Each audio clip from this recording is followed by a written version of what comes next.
Time is important, and I am a clock. Modern humans are thoroughly captivated by our concept of time. We find ways to keep time, manage time, measure time, preserve time, extend time, spend time, beat time, and kill time. There's a time and place for everything, and time flies when you're having fun.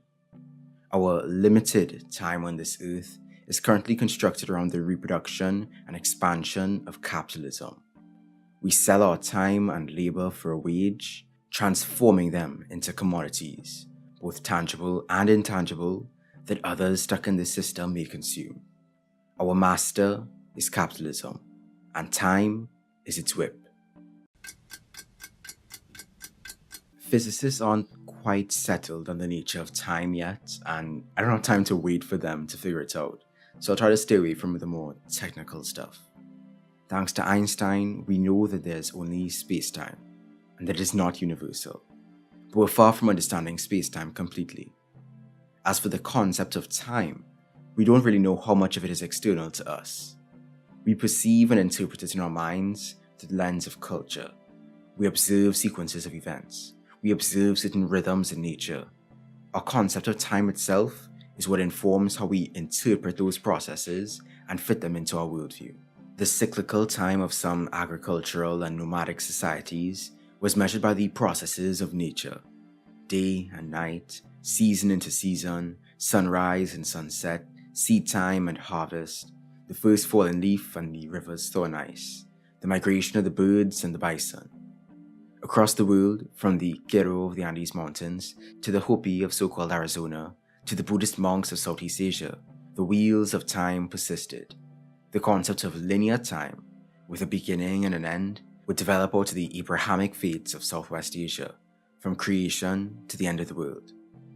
With the explosive growth of Christianity in particular, this perception of time would gain significant popularity, informing ideas of history, progress, and the future. Linear time would then transform into mechanical time, with the introduction of the clock. Before its development, one might use a sundial or an hourglass, but such methods were imprecise, and time measurement remained uncommon for the vast majority of ancient people. Clocks had a bit of a rocky start at first, but eventually gained their footing. They became more common ornaments in German cities in the 14th century, but they weren't particularly accurate. Then they gained some improvements in the 16th century, but they didn't even have minute hands yet, and the accuracy was still only relative to what came before. When the pendulum was invented in the 17th century, clocks gained the accuracy needed to add a minute hand. The second hand would appear in the 18th century, in a time when the Industrial Revolution propelled capitalism's rise to domination, transforming how we perceive and measure time itself. Humanity was quickly subsumed to the regular rhythm of the clock. Time's role in the reproduction of capitalism can be best encapsulated in the phrase, "time is money." Both time and money are real for sure, but we invented them. The very nature of time and money in relation to our society, to our existence, is up to us. But capitalism insists on maintaining the illusion that these are facts of life, set in stone, unchangeable. We are compelled and coerced to recognize the arbitrary existence and even more arbitrary value of money, to tie its possession to the necessities of life itself, to keep us selling our time for money to survive.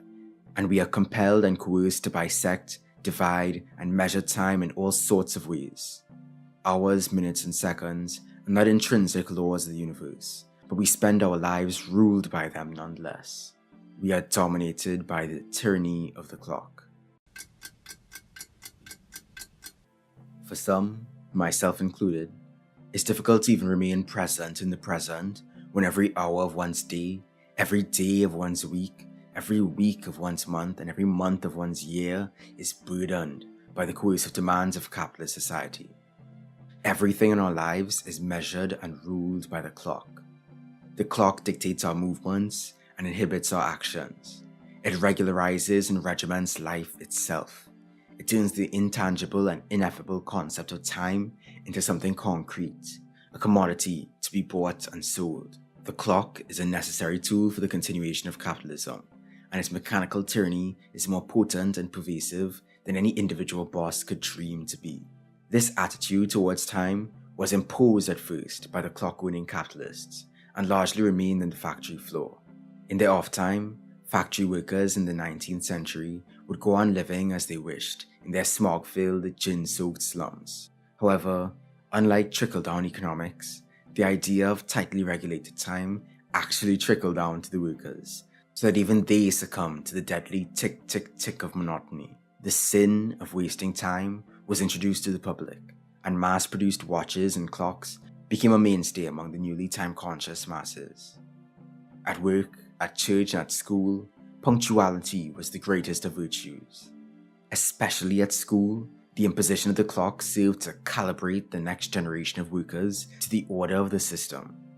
This regime of the clock remains, and it requires conformity. Those who fail to do so face social disapproval and economic ruin. And yet, conformity to the tyranny of the clock provides no true reward. Joy is taken out of labor, and the quality of products and services diminish, as many workers have time-restricted quotas and strict deadlines imposed on them from above. Delivery workers especially are expected to run themselves ragged. Food service workers, retail workers, and customer service workers are expected to structure their lives around their regular schedules. Manual laborers and factory workers are expected to sacrifice their bodies to the altar of capital while on the clock. And from clock in to clock out, office workers must devote their mental energy to often inconsequential and meaningless busy work. Those who seek to be their own boss and work freelance on their own time are often left the most precarious and still live as slaves to the clock. Workers as a whole become clock watchers, concerned only with when we can escape the work that devours our lifetime to actually live the lives we want. Lives of leisure and labors of passion, which are left to be crammed into those brief hours between the end of the workday and the beginning of the next. Our true lives are relegated to the flash of time we call Saturday and Sunday, if we even get the weekend off at all. Unpaid overtime is a common fixture in many workplaces, and work even attempts to snake its way into our leisure time through emails, texts, and work calls after hours. The leisure we do get to enjoy is often limited, scant, and empty, going only as far as our wages and energy would allow. Our relationships are restricted to the same realm and suffer as a result, unable to bloom in their fullness due to the demands of the clock. Humans are expected to become like clocks, repetitive and regular. We're expected to rush through long and stressful early morning and late evening commutes, which in many cases involve a scramble for transportation and/or hours of exhausting traffic.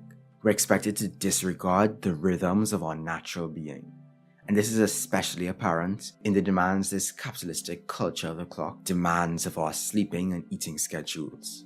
The work schedules imposed upon us do not account for the sleep cycles and sleep patterns of each individual. Work starts at X hour and that's final, but very few are fortunate enough to find work that can accommodate their sleeping disorders or nocturnal inclinations. And this may seem petty, but I don't like having my blissful and creative dreams conform to the world of alarm clocks and work schedules. Nor do I like having to rush down my meals or eat only when time allows it. The workday is structured around the classic 3-meal structure, and we very often do need the energy that the classic 3-meal structure can provide. But it shouldn't have to be the default. Eat when you're hungry. Our eating pattern should be based on what our body needs, not the colonial imposition of English settlers and the lobbying efforts of James Caleb Jackson and John Harvey Kellogg, who pushed for breakfast cereal as the cure to masturbation. The strain of this dictatorship of the clock continues to contribute to mental and physical health problems, from digestive, nervous, and sleeping disorders to ruined bodies and shortened lives. It restricts our leisure and inhibits our relationships. What can we do to break free? Listen, don't get me wrong, clocks can be valuable things. I like being able to communicate what time people should come over to hang out. I like knowing how much sleep I've been getting lately. And I like having events to look forward to at a particular time, like episode premieres. Clocks can and do help us coordinate so many important activities, avoiding confusion and facilitating cooperation. I'm not saying to go out and smash every alarm clock you see, Though it is interesting that during France's July Revolution of 1830, Parisians shot at clock towers across the city. The problem with the clock is that capitalism uses it to dominate our lives with extreme efficiency, turning us into servants of a concept we created and should control. We need to transform our relationship with time, as we've done in the past, breaking free of the machine-like conditioning and domination of the clock.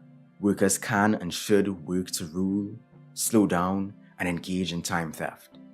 Workers across industries will need to organize, through unions, councils, syndicates, or as wildcats, to fight for an end to the compulsion of the 40-hour work week, to fight for an end to the 8-hour workday, to fight for the expansion of the weekend, and ultimately, to prefigure the means by which we take control of our labor and our lives.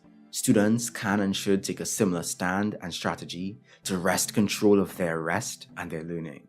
For the solar punks of my audience, while steampunks may be adorned with the mechanical clocks of Victorian England, we should lend some effort towards a recalibration of ourselves with the rhythms of the natural world, and, more personally, with the rhythms of our own bodies. We all should strive for a world post-work and post-capitalism, where every person can pursue their individual passions and contribute meaningfully to the collective too. We should all have the freedom to explore ourselves fully, without the frayed nerves, weariness, and poor health that the tyranny of the clock imposes on us all. Let the clock be a tool of reference and coordination, but let it dominate us no more. The freedom to live in the present should be afforded to us all, because the present is the only thing we know we have. Peace. Thanks for watching. Please like, comment, subscribe, and share with your fellow peoples. Thanks once again, of course, to the family, including our newest members, Leonie Jorna, David Lindies, Natalie DeLuca, Strawberry Money, and Xavier Baker. If you can, join these beautiful humans and support me too on patreon.com/sainttrue. Check out all my other videos for a range of radical topics. Follow me on Twitter @_sainttrue. Thanks again. Peace.